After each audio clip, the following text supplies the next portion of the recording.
이 계엄을 선포한 거에 아주 본질적인 어떤 그 동의는 그러니까 뭐였느냐, 범죄의 동기가 뭐였느냐, 자신과 그 자신의 배우자를 지키려는 목적이 아주 핵심이었다.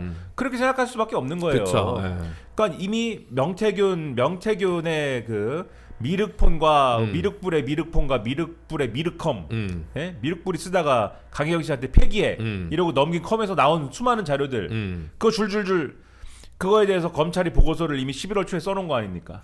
그런데 그 오늘 엊그저께인가 저기 이 방송이 언제 나가니까 날짜 감각이 이제 좀 사라지는데 그 군에서 국회 설계도 달라고 왜 했다는 거잖아요. 네. 작년 3월인가에. 네. 그러니까 이미 이것은 좀 그 전부터 어디부터가 예비 음모냐, 예비 음모 단계는 언제부터였냐. 그러니까 결정적인 트리거는 검찰 보고서인 것 같다는 거죠. 100% 동인데 그 전부터 얘기를 계속 사석에서 이렇게 했다는 거고. 그러면 이제 한방주의, 제가 계속 얘기하는 구수생 마인드, 이거가 계속 작동한 거 아니냐. 근데 이런 거죠. 3월달 이것도 이제 계속 말씀드리지만 3월이라는 시점, 4월달에 총선 치르는 시점인 거 아닙니까? 그렇죠? 4월달에 총선 치러야 되는데 망할 게 뻔하다. 그리고 조선일보나 이런 데서는 이번 총선 망하면 윤석열은 최초로 임기 내내 여소야대인 대통령, 최초이죠. 식물 대통령, 그래서 임기 내내 할 수 있는 게 아무것도 없는 대통령, 그러니 차라리 내려와야 될 수도 있다. 하야도 해야 되지 않아? 이 조선일보 김대중 씨가 이런 거 쓰고 이게 뭐지? 막 이리 열받는 시점. 근데 하야는 그렇다 치고 국회 다수가 야당이 되고 국민의힘은 소수고 그 다음에 그 소수가 된 상황에서 한동훈이 배신자다. 왜냐면 한동훈이 그럼 비대위원장이니까. 그렇지 않아도 한동훈이 비대위원장 될 때부터 첫 번째 이슈가 뭐였냐면 김건희 특검이었어요. 김건희 특검 어떡할래 물어봤는데 처음에 비대위원장 한다고 할 때부터 한동훈은 국민 눈높이 비슷한 얘기를 법 앞에 평등 뭐 이런 얘기를 하면서 그때부터 이제 불벼락이 내리기 시작한 거잖아요. 그렇죠. 윤석열의 불벼락이 이 자식이 배신을 해 이러면서 너 사퇴 이렇게 간 거잖아요. 그렇죠. 그러니까 관심사가 그건데 3월달에 우리 뭐 얘기합니까? 최상병 사건 이거 막 얘기하는데 최상병 사건을 얘기할 때 이종섭을 도주시키고 호주로 도주시키고 할 때 한참 파다 보니까 뭐가 나와요? 갑자기 뭐 이상한 게 나오고 막 난리가 나잖아요. 또 그때 시점이 그때인지 모르겠지만은 아 형님이 거기서 왜 나옵니까? 그거는 5월달인가? 아무튼 형님이 거기서 왜 나옵니까? 예? 도이치모터스에 이종호? 예? 이종호 씨는 거기서 왜 나오고 뭐 하여튼 이런 게 쭉 연결되어 있는 상황. 이게 빌드업이고 마지막 트리거는 결국 검찰 보고서에서. 그러니까 3월달이 그런 상황이잖아요. 그러니까는 그때 사실은 본격적으로 그 전까지는 이제 그 전에도 야 이거 뭐 대통령이 할 수 있는 일 중에는 계엄도 있고 말이야 수틀리면 하는 거지 뭐 이러고 이제 다니다가 3월달에 야 이거 분위기 안 좋은데 이거 뭐 계엄 이런 것도 진짜 이제는 좀 실질적으로 쓸 수 있는 카드를 고려해봐야 되는 거 아니야? 이 정도 공감대가 생기니까 김용현 씨가 갑자기 야 우리 저 모임 한번 하지 이래가지고 그 당시에 뭐 수방사령관, 특전사령관 이래가지고 모임을 하기 시작한 것이고 그리고 실제 4월에 까보니까 어떻습니까? 총선 폭망하죠. 그쵸. 역대급 폭망하고 그래가지고 야 국회 구성이 이게 뭐야? 이런 상황에 그래도 야 그러면은 여당에 대한 그립을 확실히 쥐면은 그래도 좀 괜찮지 않아? 그래가지고 전당대회를 잘 치러보자 이랬는데 전당대회 대표 누가 됩니까? 한동훈이 되고 어떻게 원희룡으로 뒤집어 볼까? 나경원을 어떻게 해야 되나 뭐 이러고 있었는데 한동훈이 되고 야 이것도 안 되잖아. 이거 뭐야? 그래가지고 7월달에 한동훈 되고 그 다음에 어떻게 됩니까? 김영현 씨가 경호처장에서 국방부 장관으로 오죠. 그 직후에 그게 뭡니까? 야 이제 여당도 컨트롤 안 될 것 같아. 그러면 지금 야권이 192석인데 여당도 컨트롤이 안 되면 8표가 넘어가겠냐 안 넘어가겠냐. 그럼 이 총선 결과는 부정할 수가 없으니 그런 유일하게 지금 할 수 있는 일은 개헌뿐이다. 그래서 이제 김용현 씨가 이제 국방부 장관으로 넘어오는 시점은 이제 실질적인 이제 단계에 들어가는 것이고 이때 이제 이 총선 결과를 뒤집으려고 하는 생각은 이때 실행 단계에 들어간 거라고 저는 생각을 하는데 그 과정에 이걸 하다 보니까 명태균까지 나와가지고는 예? 미륵불까지 나와가지고는 난리가 나는 거고 윤석열 목소리까지 나오는 거고 11월이 됐는데 이제는 뭐 검찰이 보고서까지 다 써가지고 이제는 완전히 칼이 턱밑까지 오는 것이고 야 이제 마지막 버튼 누르는 거밖에 안 남았는데 눌러야겠다 이제는 11월 말이 되면 이제 버튼 누르는 거죠 이제. 근데 김건희는 알았을까요? 이쯤 되면 이제 처음에는 김건희가 몰랐기 때문에 이런 사단이 네. 났다라는 몰랐다고 해서 그럴 수도 있겠다 생각했는데 네. 이 스토리대로 쭉 왔으면 이걸 뭐 어떻게 모릅니까? 네. 이 동네방네 계엄 이러고 다녔는데 계엄무새였는데 자기랑 제일 가까운 데 있는 그 배우자가 몰랐다라고 하면은 그거 좀 이해하기 어렵죠. 사태가 이렇게까지 됐는데. 그렇죠. 뭐 법적으로 처벌받을 사람은 아닙니다만. 그리고 한겨레 21이 쓴 기사를 보면은 대통령실에 우리 또 무속 행정관이 있었다는 거 아니에요. 나 그거 놓쳤네. 못 봤어. 행정관 중에 한 명은 아예 이 무속을 전담을 한다. 이분이 이제 정호성 씨가 있잖아요. 그 저기 문고리 4인방 출신. 네. 박근혜 국정농단의 네. 문고리 출신. 네. 정호성 씨가 원래 이제 왜 대통령실에 갔지? 라고 처음에 생각할 때는 탄핵 대비용인가 보다.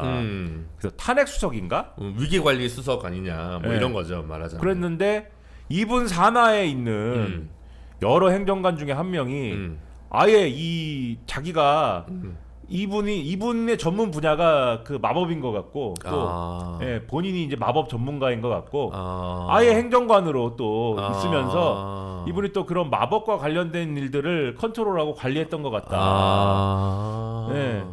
그런 얘기고 그 다음에 이제 요 기사에 나오는 뭐 충청북도에 사는 이제 활동하는 역술인의 경우에 뭐 여기서 또 이렇게 해가지고 구술하고 뭐 이랬다는 얘기도 있고 뭐 이런 얘기도 있고 한데 그러면은 이런 중차대한 결단을 내리는 일을 한 거 아닙니까? 계엄 선포를 통한 국가의 이제 국채를 사실상 이제 바꾸는 일이잖아요. 그냥 계엄을 윤석열이 지금 주장하는 대로 무슨 미니 계엄, 미니 군대를 동원하여서 질서 유지를 위하여 국회 창문을 깨고 흥분한 군중을 진정시키기 위해서 국회 창문을 깼다는데 그런 게 아니잖아요 지금. 네. 나라의 시스템을 독재로 바꾸려고 한 거 아닙니까?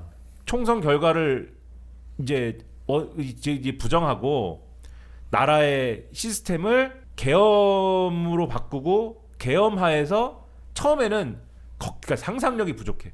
우리는 처음에는 계엄하에 선거를 다시 하려고 그랬구나 이렇게 생각했는데 아니죠 지금 보니까 비상 입법 기구를 설치하여 국회를 대체할 수 있는 이 비상 입법 기구는 옛날에 전두환의 국보위 사례를 뭡니까? 자기가 국회의원을 임명하는 거잖아요. 내 취향의 국회를 만들어서 그냥 거기는 김건희 특검 따위는 없는 그러한 살기 좋은 국회를 만든다. 이거를 후손에게 물려준다. 이런 개념이잖아요 지금. 후손은 없지만. 그러니까 뭐 이런 거를 하려고 하는 이런 중차대한 결단을 하는데 택일도 해야 될 것이고 그렇죠. 여러 가지 동남풍이 있어야 동남풍이 불어야 하는데 그냥 했을까? 저는 이런 의심도 들고 왜냐면 그 대통령실에 그 담당 행정관도 있는데 그러니까 저는 그 기사 지금 지금 찐으로 놀랐어요. 황당하기 그지 없네요.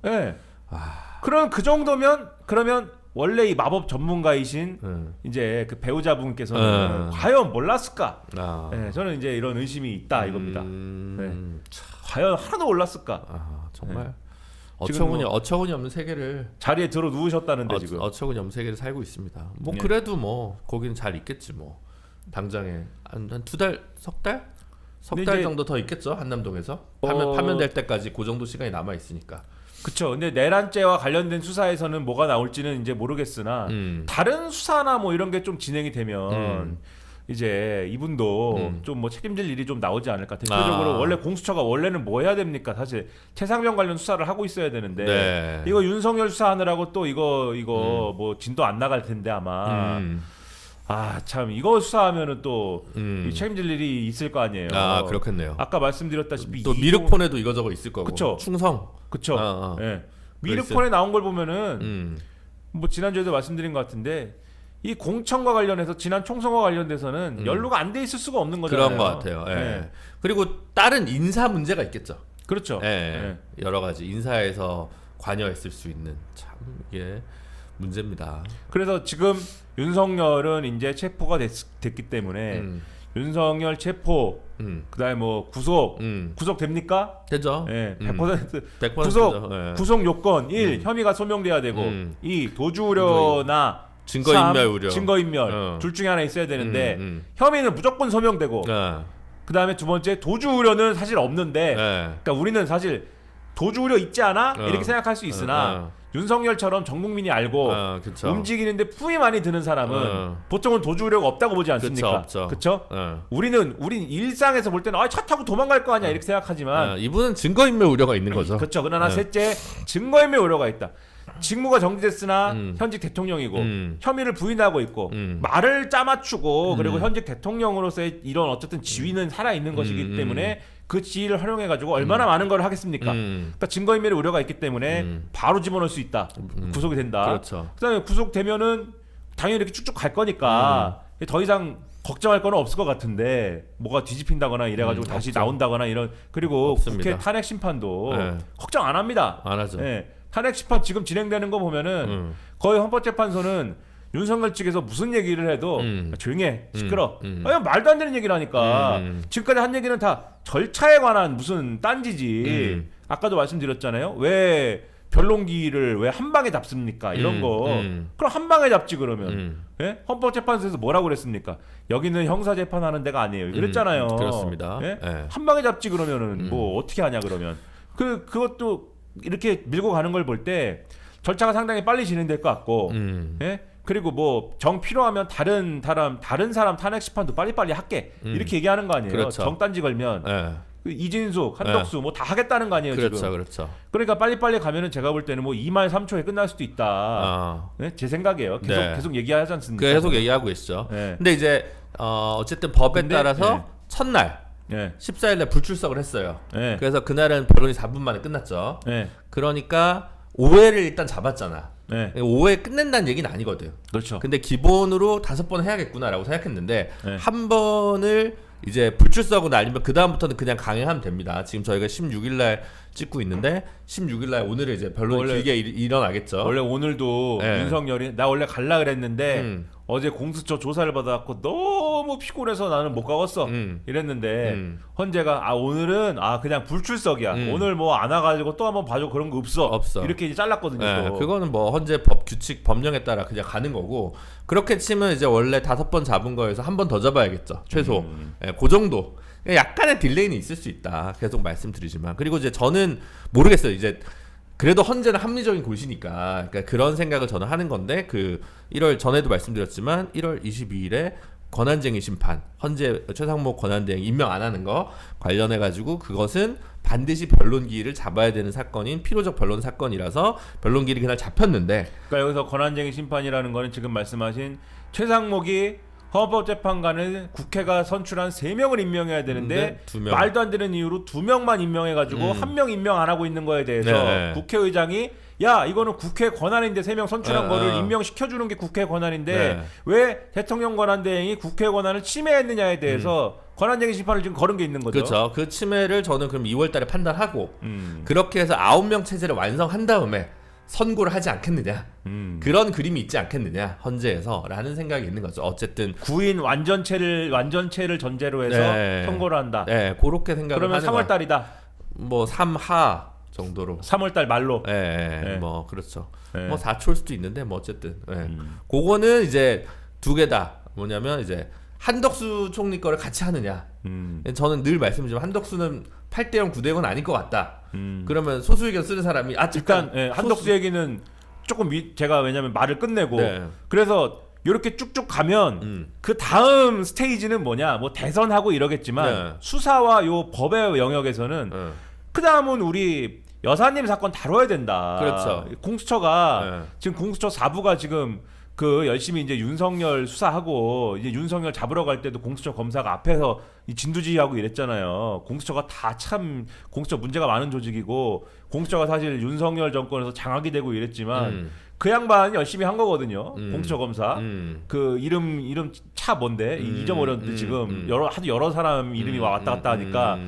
차정현 검사인가? 그 검사 아무튼 열심히 한 건데 또 거기가 또 최상병 그거 해야 돼요 또 불쌍한 사람이에요 지금 거기가 몇 명 되지도 않는데 최상병을 하고 나머지는 결국은 특검으로 넘어가겠죠. 김건희 특검 따로 있으니까. 그렇죠 뭐 그럴 건데 근데 김건희 특검에 앞서서 지금 내란 특검 뭐 어쩌고 한데 요거는 또 좀 이따 얘기해야 될 것 같은데 아무튼 그걸 해야 되기 때문에 어쨌든 다음 스테이지 수사의 스테이지는 이제 여사님 건을 하는 요 공수처의 한 줄기 그다음에 미륵불 얘기하는 검찰의 한 줄기 요게 일단은 궤도에 오를 것이다 이 생각이 들고